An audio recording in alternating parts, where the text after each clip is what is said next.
Hey guys, tonight we tiptoe straight into the candlelit chambers of the medieval world. A place where every move in bed wasn't just about pleasure, it was about eternal consequences. Imagine lying down on scratchy straw mattresses, tapestries barely keeping out the draft, and somewhere in the background, you know that the church has an opinion about every single thing you might do under those blankets. You probably won't survive this because, honestly, one wrong giggle or position could land you on a fast track to confession, penance, or worse, eternal damnation. So before you get comfortable, take a moment to like the video and subscribe, but only if you genuinely enjoy what I do here. And I'd love to know, where are you listening from? And what's the time on your clock right now? Now dim the lights, maybe turn on a fan for that soft background hum, and let's ease into tonight's journey together. You trudge into the moral universe of the Middle Ages, where bishops, priests, and councils practically functioned as bedroom referees. The church didn't just recommend prayer before meals. It laid out an entire guidebook of acceptable times, days, and even positions for intimacy. Sundays? Off limits. Feast days? Forget it. Lent? Absolutely not. If you tried to sneak something in during Holy Week, you weren't just breaking rules, you were considered spiritually reckless. Historians still argue whether ordinary couples took these prohibitions seriously or simply nodded in public while ignoring them behind closed doors. And here's the kicker. Even when it was allowed, intimacy had to be missionary, not because it was particularly fun, but because it symbolized order, with man on top, woman beneath, echoing the hierarchy of heaven and earth. Try suggesting anything else, and suddenly you're branded with labels like unnatural. Yes, even something as tame as spooning would raise eyebrows, though. To be fair, spoons hadn't been standardized yet, so maybe no one knew what you meant. Church synods produced manuals that listed forbidden practices with alarming precision. Reading them today feels almost comical, like stumbling across a medieval terms and conditions agreement nobody actually reads. But these weren't just suggestions. Priests taught that indulging wrongly could curse your offspring with deformities or invite demons into your marriage. That's a pretty high-stakes gamble for what was supposed to be a simple night of bonding. And if you think people just obeyed blindly, not so fast. Some records suggest that rural peasants winked at the rules. After all, life was short, full of famine, disease, and backbreaking labor, so waiting for the approved Tuesday after Easter probably felt ridiculous. Yet nobles and royals? They often had confessors spying on their habits, and those sins could easily be weaponized in court politics. Imagine your bedroom life turning into a court case. Yes, awkward. Now, tucked inside this moral framework, you find one truly bizarre fringe detail. It was believed that intimacy during daylight hours was riskier for your soul than at night. The logic? The sun, symbol of God's watchful eye, illuminated your sins too brightly. So if you wanted to sneak in some affection, twilight was your safest bet. Romantic? Sure, unless you both fall asleep halfway through, because you've been plowing fields since dawn. Of course, this whole rulebook carried a touch of contradiction. The church preached restraint, yet monasteries preserved ancient Roman and Greek texts that detailed everything they condemned. Scholars copied works like Ovid's Ars Amatoria, basically a how-to guide for love, even while priests warned congregations never to think such thoughts. It's like keeping a stack of forbidden magazines in the basement, but telling your kids they'll go blind if they peek. Still, not all these restrictions were purely killjoy.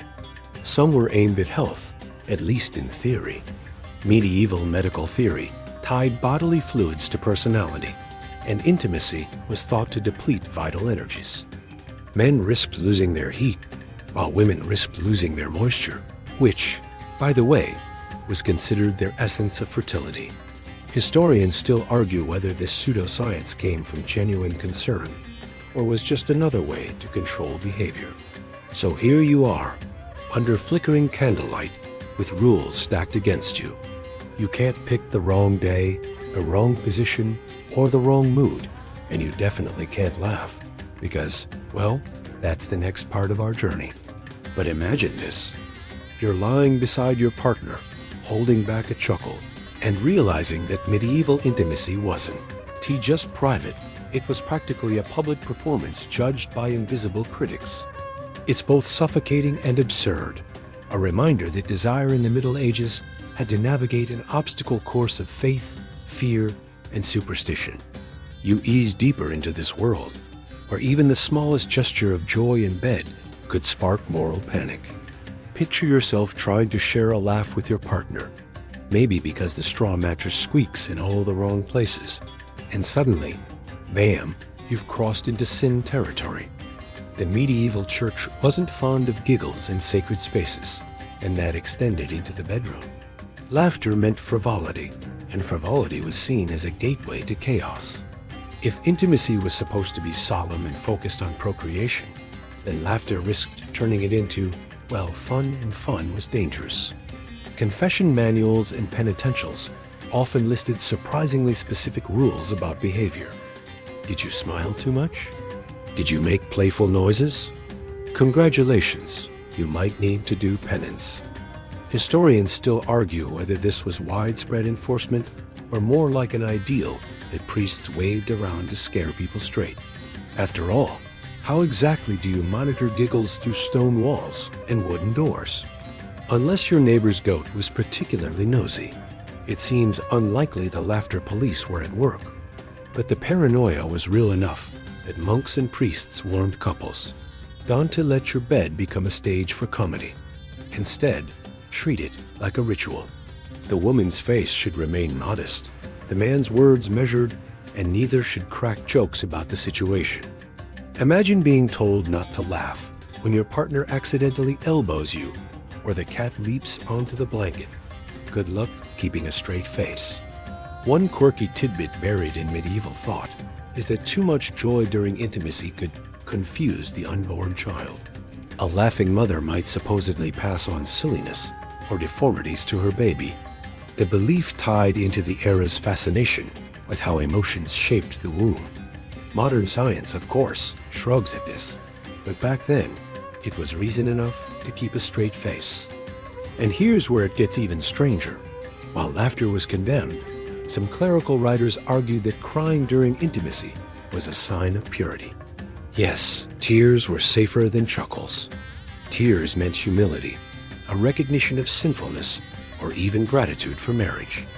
So if you found yourself tearing up, you were in the clear. The idea of couples solemnly weeping together while holding hands under scratchy blankets almost sounds like a tragic comedy. Meanwhile, outside cloisters and cathedrals, medieval folk festivals told a different story. Villagers sang bawdy songs, cracked jokes, and mocked authority through humor. Carnival parades were full of ribald laughter, and songs often contained cheeky double meanings. It's clear that while the official stance was no laughing allowed, ordinary people didn't stop making jokes about love and sex. They just separated public play from private ritual, or maybe they didn't. And that's exactly why priests kept preaching against it. Medical theory also played its part. Humor wasn't just about jokes. It was literally about humors, the bodily fluids thought to govern mood. Too much laughter indicated an excess of blood, which made you dangerously passionate. Doctors recommended restraint, warning that silliness could overheat the body. Picture being told to avoid laughing because your humors might boil over like an early version of dawn. Tea overclocked your CPU. Still, humor slipped through the cracks. Some troubadour songs winked at bedroom blunders, describing knights who fumbled or ladies who teased. While priests wagged fingers, poets winked. And that's where you see the tension. The church tried to keep desire serious, but culture found ways to smuggle laughter back in. Historians still argue whether these rules ever made it into the average peasant's home, or if most people just laughed when they felt like it and left the guilt for Sunday Mass. So you find yourself lying there, stifling a laugh, thinking, in a world of famine, plague, and endless labor, laughter might have been one of the few free medicines. Yet it was also forbidden's medicine. And if you dared to grin at the wrong moment, you risked being told your soul was on the line. A little absurd, right? But then again, absurdity is the Middle Ages' specialty. You slip further down the candlelit corridors of monastic life, where vows of chastity and silence were supposed to keep bodies and minds pure. But under the heavy stone roofs of convents and monasteries, human desires didn't simply vanish. They got written down, whispered, and sometimes confessed in ways that leave us blushing centuries later. Imagine being a nun, swaddled in linen and wool, expected to focus solely on prayer, but secretly scribbling notes about strange dreams or longings. Those parchment scraps, hidden in confessionals or margins of manuscripts, reveal that not everyone managed to keep their vows tidy. One striking reality is that nuns often confessed to priests about desires they couldn't suppress. The church wanted details, sometimes excruciatingly detailed. Confessors recorded the sins of thought, word, and deed, creating a paper trail of very private fantasies. Historians still argue whether these confessions reflect real actions or if they were exaggerated by priests eager to reinforce their authority. Either way, the notes survive, little ghostly whispers reminding us that even behind convent walls, desire knocked on the door. Quirky tidbit, some surviving texts include what we now call advice columns, where spiritual advisors answered sisters' awkward questions. One nun worried that her heart beat faster when she saw another woman and asked if this counted as sin. The priest, perhaps unsure himself, warned her that such feelings could be the devil's trick. But others hinted that sisterly affection could be harmless, unless it inflamed the body. That's as close as you'll get to a medieval maybe in theology. And then there are the odd stories of visions. Some nuns reported ecstatic experiences during prayer that sound suspiciously similar to something other than holy meditation. Saints like Catherine of Siena described mystical unions with Christ that blurred the line between divine and bodily passion. Church officials praised these visions, though some modern scholars wonder if the sisters were simply giving sacred language to very human sensations. Historians still argue whether this was genuine spiritual rapture or carefully coded confession. Meanwhile, monasteries had their own undercurrent of gossip. Young monks, barely in their teens, were sent to cloisters where discipline was strict, but human curiosity didn't vanish. Letters between abbots reveal anxieties about novices testing one another. Rules got stricter with each passing scandal. Don't sleep two to a bed, don't linger in each other's cells after dark, and definitely don't laugh during prayers. Yes, laughter once again found itself on the banned list. One fringe detail that always raises eyebrows. Some convents kept penitential devices, spiked belts, or rough shirts meant to punish wayward desires. But not every historian is convinced these were common. Some argue they were rare extremes, later exaggerated to paint nuns as either martyrs or deviants. Others suggest they may have doubled as props for self-discipline and confession bargaining chips. Look, Father, I punished myself already. You almost picture medieval nuns negotiating like school kids who say, but I already did extra homework. And outside the cloisters, townsfolk often speculated about what really went on behind convent walls. Jokes, poems, and even woodcut illustrations hinted at forbidden affairs. Satirical songs accused priests of sneaking in to visit nuns, or nuns of keeping secrets among themselves. While official church records insisted on strict purity, popular culture clearly imagined something spicier. That clash between reputation and rumor still leaves us with blurred history.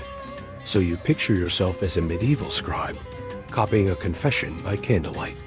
The words look sacred on the page, but you know there's something more yearning. Doubt, a human heartbeat beneath the ink. Behind the silence of stone cloisters, there was laughter muffled into sleeves, tears at the altar, and questions scribbled into margins. You can almost hear it. The shuffle of sandals, the scratch of quills, And beneath it all, desires that refused to stay buried, no matter how many prayers were whispered. You wander now into the world of castles and courts, where armored knights weren't just swinging swords. They were also entangled in some of the strangest rules of romance ever devised. Courtly love, the code that supposedly taught noble men how to adore noble women, often turned intimacy into a theatrical performance. Imagine jousts and tournaments where knights wore ladies' handkerchiefs tied to their helmets, as if parading around with neon signs that screamed, "Yes, I'm hopelessly devoted." Yet when the armor came off, the rules about what you could or couldn't do were bizarre enough to make you scratch your head. The poetry of troubadours painted these relationships as pure, spiritual, almost untouchable. A knight might pledge loyalty to a lady he could never touch, precisely because she was married to another noble. The ritual was the point: sighs, secret glances, and coded songs. Historians still argue whether these rituals ever led to physical affairs, or whether most of it was exaggerated fantasy for entertainment. Some believe knights truly kept their desires in check, while others suspect the poets simply skipped the steamy chapters to keep their sponsors happy. Here is a quirky little nugget. Manuals of courtly love sometimes included lists of rules, like a medieval dating app's terms and conditions. Number 13, for example, warned that love could not exist between husband and wife. Marriage was considered a business contract, not a place for romance. So if you were married, your nightly love interest had to be someone else. That sounds like a setup for endless drama, and indeed, medieval literature is packed with it. Think Lancelot and Guinevere, whose love broke Camelot apart. Knights also swore oaths that tied intimacy to honor. To win a lady's favor, a knight might vow to abstain until he proved himself in battle. Others promised to serve their lady as though she were a saint, kneeling before her in prayer-like devotion. The absurdity is obvious. You've just come back from slaying boars and dodging arrows, and your reward is not even a hug, but maybe a token ring. If that doesn't make you chuckle, nothing will. But beyond the poetry, there were darker corners. Some love rituals blurred into secrecy that bordered on scandal. Cloaked meetings in gardens, hidden letters tucked under tapestries, court gossip loved to feast on suspected liaisons. One open scholarly debate lingers. Were these noble women genuinely exercising power over knights? Or were knights inventing these stories to make themselves look chivalrous? It's hard to tell, but the tension between fantasy and reality made the whole game irresistible. Medical theory again found its way into these rituals. Scholars argued that a knight's longing gaze at a lady could literally pierce the soul, transmitting desire through the eyes like beams of fire. The eyes were windows of the heart, and too much eye contact could overwhelm a person's humors. So if you've ever had to explain to a teacher why you were staring at your crush, imagine saying, "Sorry, but my humors are overheating." Meanwhile, satire poked fun at the whole system. Peasant songs mocked knights for pining endlessly without result, painting them as lovesick fools who wasted time composing verses instead of working. And peasants weren't wrong. While nobles traded poems, common folk were busy arranging marriages around cows, land, and harvests. Yet, ironically, some peasants borrowed the style, scribbling rough love notes inspired by the flowery courtly verses they overheard. It's like medieval fan fiction, but with plows instead of swords. Even royal courts couldn't escape the game. Kings and queens occasionally sponsored poetry contests about love, inviting musicians and writers to glorify the unattainable. At times, these contests edged into coded flirting between courtiers and ladies-in-waiting. Rumors of affairs buzzed around castles like flies at a feast. And while priests frowned, they also couldn't resist reading these stories themselves, because who doesn't love a juicy scandal dressed up as art? So you picture yourself at a medieval feast, surrounded by flickering torches, a lute strumming softly in the corner, and a knight reciting poetry about his lady's radiant hair. Everyone sighs, But you can't help thinking, behind the words, behind the codes, desire still lurked.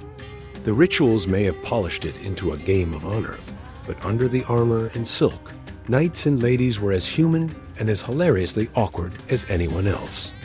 You drift now into the glittering yet suffocating halls of royalty, where intimacy wasn't just private, it was a political performance with an audience, consequences, and often some very bizarre expectations. Imagine lying in a royal chamber, curtains embroidered with gold thread, attendants bustling outside the door, and the knowledge that your marriage bed was less about passion and more about producing heirs. In fact, producing heirs was so crucial that sometimes courtiers literally stood outside the chamber to make sure the deed happened. You thought performance anxiety was bad? Try doing it while your dynasty's future hangs on the line. Kings and queens treated their marriages like contracts between nations. If a queen didn't conceive quickly, whispers of infertility spread like wildfire. Blame usually fell on her shoulders, though history tells us plenty of kings struggled too.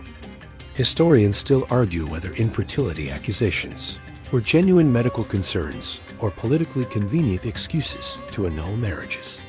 Either way, the royal bed became a battlefield where success or failure shaped entire kingdoms. Here's a quirky little tidbit. Some royal courts held official bedding ceremonies. After the wedding feast, guests would escort the couple to bed, sometimes even undressing them while singing bawdy songs. The idea was to ensure transparency. Yes, awkward pun intended, that the marriage was physically sealed. And while most guests left before anything serious happened, rumors suggest not all were polite enough to leave quickly. Imagine spending your honeymoon with half your in-laws humming in the corner. Royal breeding strategies also included some surprisingly calculated intimacy schedules. Physicians advised kings when their wives would be most fertile, often recommending particular nights based on the stars, the moon, or even the humors of the body. Medieval astrology and medicine were tightly linked, so intimacy could be delayed because Mars was in the wrong house. Picture a king pacing outside his wife's chamber, muttering about Saturn ruining his chances. Not all royal strategies were so scientific, though. Some leaned on superstition. There are tales of monarchs carrying charms, relics, or even bizarre potions to boost fertility. One French queen was rumored to drink a concoction of herbs and crushed pearls to improve her odds of conception. Historians still argue whether such stories were true practices or later gossip, but they remind us how desperate courts could be to ensure a baby arrived on schedule. And of course, there were darker sides. When heirs failed to appear, political pressure often turned to mistresses. Kings from France to England openly kept mistresses to prove their virility. If the queen didn't give birth, the king could still flaunt his success elsewhere. Courtiers treated mistresses like semi-official figures, giving them rooms in palaces and even political influence. Queens, meanwhile, were expected to smile politely while their husbands' affairs were paraded around the court. Talk about a double standard. One strange fringe story comes from Spain, where court gossip suggested that a queen as confessor sometimes served as a discreet advisor on her bedroom life. Whether that meant offering spiritual comfort or something far less innocent, historians still debate.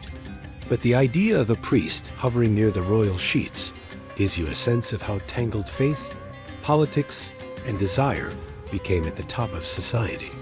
And then there's the question of public reputation. Royal intimacy was never just personal, it shaped diplomacy. If a queen bore a son, alliances strengthened. If she failed, enemies whispered that God disapproved of the marriage. Sometimes entire wars were justified on the grounds that a royal union wasn't fruitful. It makes you realize that in the Middle Ages, private passion could ripple out into full-scale political conflict. So picture yourself as a royal, lying under velvet sheets, knowing your entire court is waiting for news of a pregnancy. Every sigh, every touch carries political weight. Desire becomes duty, and love becomes strategy. Yet behind the pomp, the ceremonies, and the political calculations. There were still nervous glances, clumsy moments, and perhaps even laughter quickly stifled. Because no matter how royal the body, it was still human. You shuffle now into the quieter, more shadowy corners of medieval cities, where the red light districts thrived despite endless sermons condemning them. The church may have thundered about sin, but civic authorities often turned a blind eye or even regulated the trade because they believed brothels kept respectable women safe from harassment. Imagine walking through narrow cobbled streets at night, lanterns swaying, the air thick with wine, sweat, and the faint hum of a lute from behind shuttered windows. You'd know exactly which alleys to avoid or to visit, depending on your mood. One mainstream fact: many towns actually licensed brothels, treating them as necessary evils. In places like Avignon or Paris, prostitutes had to register, pay taxes, and sometimes wear specific clothing, like striped hoods, to mark their profession. Authorities thought this kept vice contained and visible, rather than spilling chaotically into the city. Historians still argue whether this was genuinely about public order or just another way for officials to profit. Here's your quirky tidbit. Some brothels were located alarmingly close to churches, almost as if urban planners had a twisted sense of humor. In London, one district sat across the river from St. Paul's Cathedral. Pilgrims could confess their sins in the morning and commit them again by evening. The proximity wasn't lost on satirists, who joked that salvation and temptation were just a stone's throw apart. Inside these establishments, intimacy sometimes took on ceremonial or even theatrical qualities. Patrons might be greeted with songs, games, or even mock rituals before the main event. A few surviving records describe banquets, where women served food and witty conversation as part of the entertainment. This blurring of hospitality and intimacy turned the experience into something closer to cabaret than mere transaction. Historians still debate whether these descriptions were reality or moral exaggerations by clerics eager to make the places sound scandalous. Medicine, predictably, had its say too. Physicians worried that spending too much time in brothels could drain a man's vital humors, especially his heat. They advised moderation, not abstinence, mind you, but moderation, as if they were recommending a balanced diet of wine and indulgence. Some manuals even suggested choosing women of certain body types, claiming they would restore balance to the body. Imagine getting a prescription that reads, 2 visits a month, avoid redheads. Of course, with so many visitors in cramped spaces, disease spread like wildfire. Syphilis hadn't yet hit Europe in the early Middle Ages, but other infections were common, and doctors wrote grim warnings in their treatises. Quirky remedies ranged from bathing in vinegar to wearing amulets against lustful vapors. Did they work? Probably not, but they gave men something to cling to besides sheer luck. The social role of prostitutes was paradoxical. They were condemned as sinners, yet needed to maintain civic stability. City councils sometimes paraded them during festivals, dressed extravagantly, as if mocking them while still profiting from their trade. In one famous case from Nuremberg, a prostitute's funeral was attended by both clerics and musicians, showing how blurred the lines really were. And then there are the rumors, of course, the fringe tales of noblemen, disguising themselves to slip into brothels unnoticed, or clerics sneaking in after vespers. Songs and poems lampooned such hypocrisy, painting bishops as eager clients. Historians still argue whether these were exaggerations or accurate snapshots of clerical weakness, but the sheer volume of stories suggests there was more truth than the church would have liked to admit. So here you are, standing in the doorway of a medieval brothel, the sounds of laughter and music drifting into the night. To the outside world, this place is sinful, a blot on the city's soul. But inside, it's oddly structured, taxed, even tolerated. In the end, medieval society treated intimacy like a leaky roof. You couldn't stop it entirely, so you built channels to control the flow. And while priests thundered from pulpits, the red light districts kept glowing, flickering like candles in the shadows of the cathedral spires. You picture yourself in a dim medieval apothecary, where the air smells of crushed herbs, smoke, and strange powders. The shelves around you sag under jars labeled in Latin, each promising some form of miracle, though often with consequences you would rather not imagine. Here, the world of desire becomes bottled and brewed. People desperate for love, lust, or fertility come whispering at night, trading coins for concoctions that might make their passions come true. You hear a woman begging the apothecary for a potion to keep her husband faithful. He mixes herbs of rue, honey, and sometimes dangerous powders like lead or mercury, swearing it will bind his heart forever.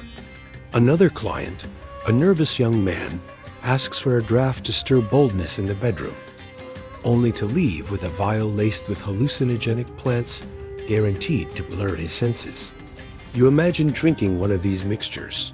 It might taste sweet like wine, or bitter as bile, but inside your stomach it churns, leaving you dizzy, perhaps fevered. Love might come, but death might come first. Worse still are the potions made in secret at home. A wife might slip her husband ground-up beetles or frog skins, hoping to awaken his passion. A rejected lover might crumble a lock of hair or drops of blood into wine, convinced this dark recipe will turn rejection into burning desire. These were the dangerous crossroads of medicine and magic, where science ended and superstition took over. The results, whispered through villages, could be terrifying hallucinations, violent sickness, or even sudden death mistaken for divine punishment. And then there were fertility charms, given to women desperate for children. You imagine holding a small vial filled with powdered bone or dried animal parts, told to drink it on a holy day under the full moon. Some were harmless herbs, but others contained poisons slowly corroding the body. Even those who survived might find themselves trapped in endless cycles of false hope, guilt, and shame. The church thundered warnings against these practices, calling them sorcery and sin. Yet people kept buying, drinking, and risking it all for the promise of love or heirs. For many, it was worth gambling with both body and soul. As you settle into the thought, you realize something chilling. In the medieval world, love was never safe. Even the cup of wine handed to you by someone who adored you might be spiked with a charm meant to bind your heart. You picture yourself in a cold medieval village, where every glance, every rumor, could brand someone a servant of the devil. In this world, lust was not merely human weakness, it was the devil's snare. People whispered that witches seduced men in their sleep, stealing their seed to use in foul rituals. Others swore women who enjoyed pleasure too openly must have been bewitched, their bodies ruled by dark magic instead of God's will. Imagine being accused. You wake one morning to find neighbors staring at you, saying you danced strangely during a feast, or that a jealous rival swore you had bewitched their spouse into desire. The simplest blush, the wrong smile, even an unexpected pregnancy could set suspicion aflame. You feel the heat of their gazes, and then the terror of church courts, ready to drag you in for questioning. The trials were merciless. In hushed rooms, inquisitors demanded confessions, asking, "Did you lie with demons in the night? Did you rub your body with enchanted ointments to fly to secret orgies?" People were forced to describe acts they had never imagined, their words twisted into proof of evil. A poor widow might be accused of selling love charms. A midwife might be blamed for infertility or difficult births, her skill turned into a weapon against her. You hear the crack of torches, smell the acrid smoke of burning flesh, and realize how quickly suspicion could kill. Whole communities sometimes erupted into frenzies, convinced witches were corrupting their homes, seducing husbands, and destroying souls. For every accused woman or sometimes man, there was a crowd eager to see punishment, as if burning the sinner could cleanse their fears of temptation. Even the bedroom was dangerous ground. Some believed demons, called incubi and succubi, visited in the night, lying with sleepers against their will. If you woke sweating or restless, the church warned, perhaps you had already been touched by evil. The human body itself became suspicious, its cravings seen as evidence of devilish influence. For ordinary people, this fear carved life into narrow paths. Desire was dangerous, passion was peril, and anyone too bold risked the stake. You imagine living like that, where even your dreams could condemn you, where love might be read as sorcery, and where lust itself was seen not as human, but as hellish. You wander through a monastery cloaked in silence, stone walls echoing only with the shuffle of sandals and the soft chant of prayers. In this hushed world, bodies were supposed to be forgotten, erased in favor of devotion. Yet behind the cloisters and convent doors, temptation always seeped through the cracks. Monks and nuns were still human, and that was the medieval church's greatest challenge. How do you make desire vanish when it is stitched into every heartbeat? Picture yourself as a young monk, head shaved, clothed in coarse wool. You spend your days copying scripture by candlelight, your hand cramping, your eyes blurring. At night, dreams betray you. A glimpse of a woman's smile, a memory of a body. Suddenly your vows feel heavy. The church called these lapses the devil's whispers, claiming demons stoked lust to test holy men. Historians still argue whether the records of constant temptations reflect actual sin or a culture obsessed with policing thought itself. In nunneries, the same struggle burned in secrecy. Some women entered convents by choice, seeking peace. Others were sent there by families who couldn't afford dowries. Within those walls, companionship often grew intense. Stories circulated of nuns punished for unnatural affections, and love letters between cloistered women sometimes survived hidden in archives, revealing longing that refused to die quietly. You imagine a nun clutching a scrap of parchment under her habit, her secret words glowing more brightly to her than any candle in the chapel. The church cracked down harshly. Punishments ranged from fasting to public whipping, even exile from the order. A monk caught in carnal acts with another was often humiliated in front of the entire monastery. Some chronicles record abbots locking rule breakers into cold stone cells for months, their only company their guilt. But did these punishments stop it? Hardly. Accounts hint at hidden tunnels connecting convents and monasteries, whispered rumors of holy folk sneaking between cloisters under cover of night. Even relics became suspect. Tales spread of nuns who kissed crucifixes with too much passion, or monks who lingered over statues of saints. Was it worship, or was it desire spilling through the cracks of devotion? To outsiders, these stories became fuel for satire, painting monasteries as secret dens of sin. You can almost hear the snickering minstrels mocking monks for praying by day and straying by night. But here's the twist: some church fathers believed wrestling with lust was what made monks holy. Without temptation, there could be no victory of spirit over flesh. You imagine the strange comfort that gave. Failing meant you were human. Resisting meant you were divine. And so monasteries became paradoxes, places where passion was forbidden, yet always present, lurking just beyond the chanting walls. Would you survive cloister life, knowing every stray thought, every dream, might be judged not as private weakness, but as proof you were losing a war with the devil himself? You slip into the chambers of a medieval palace, where velvet curtains sway and whispers echo louder than the rustle of silks. Here, love is not love at all. It's negotiation, alliance, and battlefield rolled into one. Royal beds were stages where kingdoms rose or crumbled, depending on what happened under the sheets. Picture yourself as a young noblewoman, married off at 14 to a man twice your age, his breath sour with wine, his hands heavy with expectation. Your body isn't your own. It's a tool for producing heirs. Failure to bear children could mean annulment, disgrace, or worse. The court gossips watch your belly like hawks, waiting to see if it swells. And if it doesn't, Rumors fly. Perhaps you are barren. Perhaps your husband is cursed. Perhaps God himself disapproves of the match.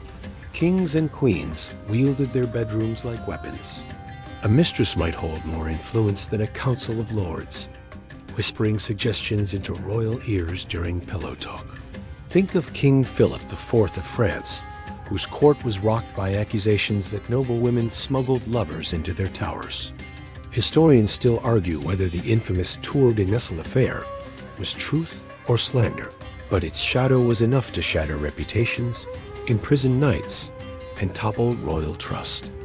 Even consummation itself was a public affair literally.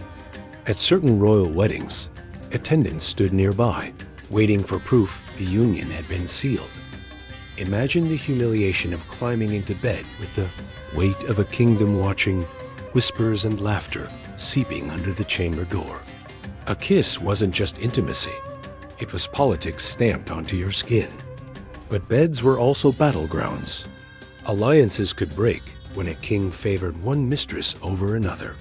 Queens, trapped in gilded cages, sometimes sought secret lovers for comfort, or, as in the case of Eleanor of Aquitaine, wielded their sexuality as power, shaping politics across Europe.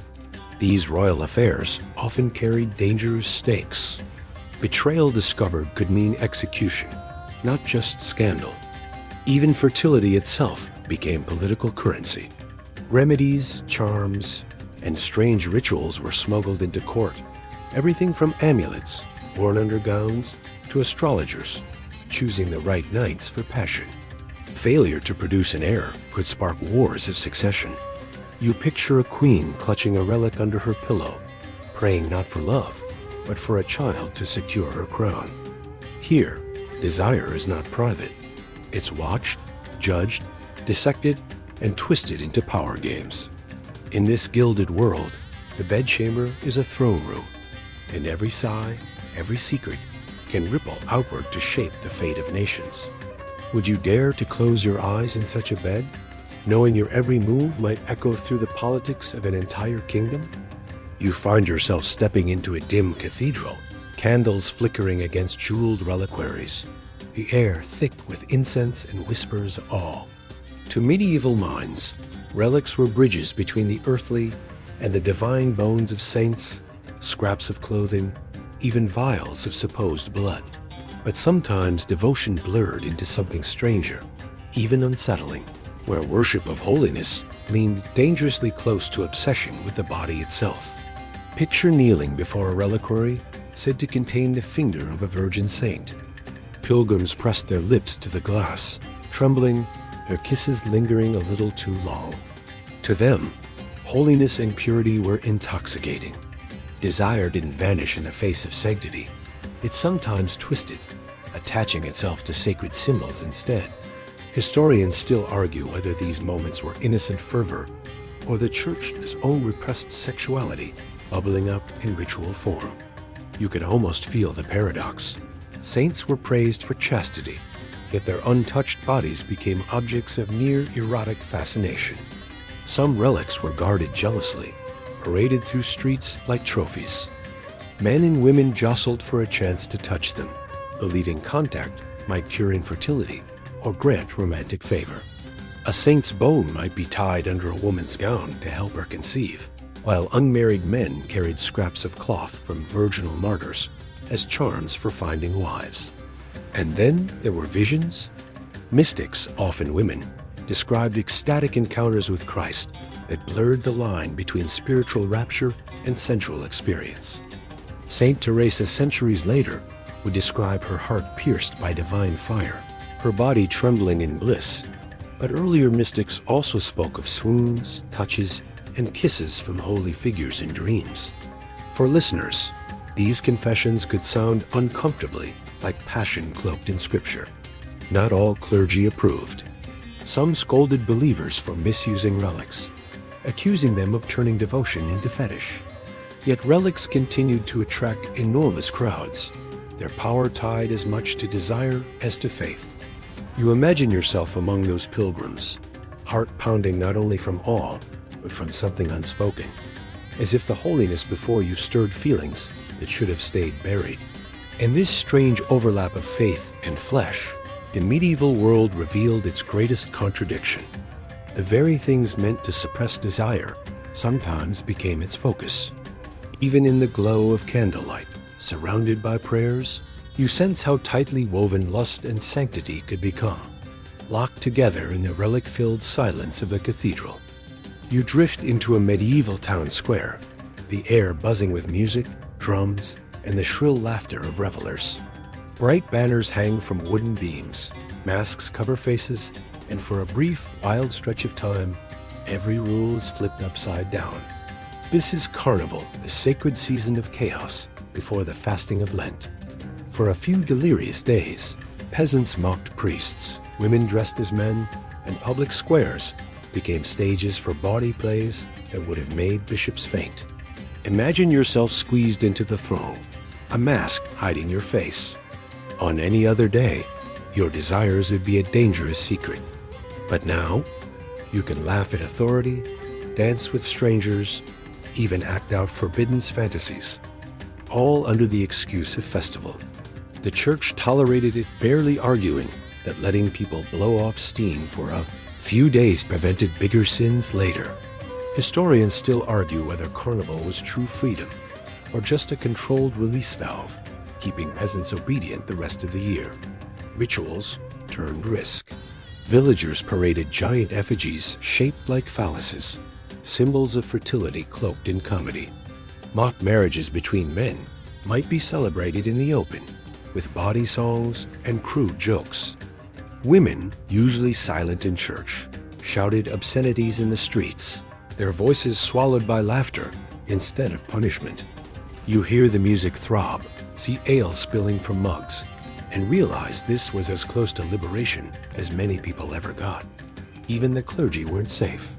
Revelers often dressed as priests, mimicking sermons in ridiculous falsettos, or staged mock masses filled with burlesque gestures. The Feast of Fools turned the cathedral into a stage where altar boys danced, kissed, and sang vulgar tunes. For one night, holiness itself was dragged into the carnival mud. But behind the laughter, there was a nervous edge. Authorities worried Carnival loosened more than tongues.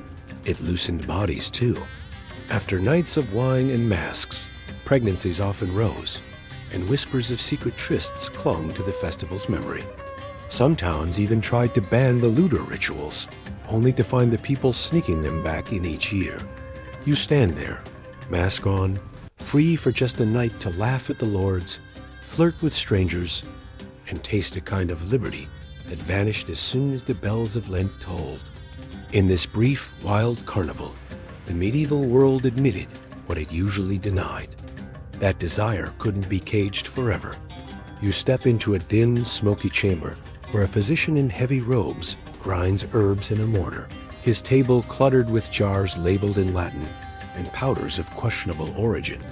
In the Middle Ages, medicine mixed science, superstition, and sheer guesswork. When it came to desire, fertility, or sexual disorders, the cures were often as bizarre as the ailments themselves. Picture yourself visiting a healer because you cannot conceive. He solemnly prescribes ground stag antlers mixed with wine, or perhaps powdered pearls slipped into your evening drink. Another might suggest you wear the dried reproductive organs of animals as charms. You try not to laugh, but in a world without real understanding of anatomy, these cures carried serious hope. Historians still argue whether medieval people believed in the literal magic of these concoctions, or whether they worked mostly through placebo and ritual. And then there were aphrodisiacs recipes guaranteed to stir desire. Some physicians recommended onions, leeks, or mustard seeds. Others pushed more daring cures. Ground cantharides beetles, known as Spanish fly, which could indeed stimulate, but often poisoned the user in the process. Imagine swallowing a love potion and feeling your stomach cramp instead of your heart flutter. A risky gamble for romance. For impotence, remedies veered into the absurd. Physicians suggested rubbing mixtures of herbs and animal fat on the body, or carrying amulets shaped like phalluses under one's tunic. Some manuals even recommended avoiding certain foods, warning that too many beans or too much cold water could dull a man's vigor. You picture a nervous husband avoiding soup, convinced his virility depends on it. Women's sexuality puzzled medieval doctors even more. Some argued women could not conceive unless they climaxed, leading couples to attempt awkward and sometimes comical techniques. Others claimed an overheated wound caused lust, recommending bloodletting or cold baths to cool the passions. The human body became a battlefield of elements: hot, cold, dry, wet, balanced with leeches, herbs, and a bit of hope. And then there were love charms, the folk remedies whispered outside official medicine. A woman might bake a cake with her lover's hair hidden inside, or a man might slip menstrual blood into wine to bind his partner's devotion. You cringe at the thought of swallowing a cup of spiced ale, wondering if something extra lurks in the bottom. Even clergy dabbled in pures. Priests sometimes offered relics or holy water for fertility, blurring the line between medicine and miracle. Imagine standing in a church, clutching a vial of blessed oil, praying not for salvation, but for a child. In this world, medicine was less about science and more about hope that beetles, bones, or blessings might solve the mysteries of the body. You step back from the smoky chamber, wondering if you'd trust your love life to ground antlers and leeches, or if you'd quietly keep your troubles to yourself. You pause now, after wandering through centuries of strange practices, whispered fears, and the odd comforts of ritual. The medieval world was never simple. It stitched together piety and passion, law and lust, fear and fascination. And somehow, even through the thick layers of superstition and control, desire always found its way to flicker in the dark. Some of what you've seen clung to memory. Wedding customs that demanded public proof of consummation eventually softened, but the obsession with fertility never disappeared. It simply shifted into modern science. Doctors in white coats instead of priests with relics. Carnival still exists too, its laughter echoing faintly with those medieval masks. Even if most revelers today have no idea they're reenacting a centuries-old tradition of release. Other things, though, faded into silence. Crocodile dung is contraception, beetles as aphrodisiacs, or priests demanding that married couples confess their intimate lives. These belong to a vanished world. And yet, you recognize the echoes. Modern society still debates control, morality, and who decides what counts as acceptable desire. Historians still argue whether medieval sexuality was truly repressed, or whether people simply learned to cloak it in ritual and metaphor. You think back to those relics kissed too tenderly, those monks haunted by dreams, those women forced into marriages as tools of diplomacy. Desire didn't vanish. It adapted, hiding under veils of sanctity, sneaking through the cracks of law, or bursting free during festivals.